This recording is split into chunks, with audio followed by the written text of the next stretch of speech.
থেকে কি হয়ে গেলাম? সবার সামনে পাগল করে ছাড়ে বলো আমায়।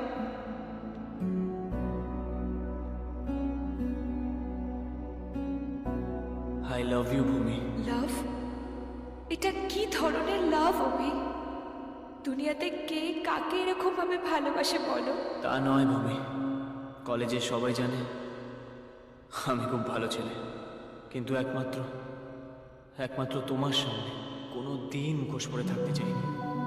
আমি শুধু চেয়েছিলাম যেদিন তুমি আমায় ভালোবাসবে, আমার সত্যিটা জেনেই আমায় ভালোবাসবে। তুমি আমাকে সত্যিকার ভালোবাসো? ওকে, আমি তোমার ভালোবাসা অ্যাকসেপ্ট করব যদি তুমি সকলের সামনে আমার সাথে যা যা করেছো সব স্বীকার করো।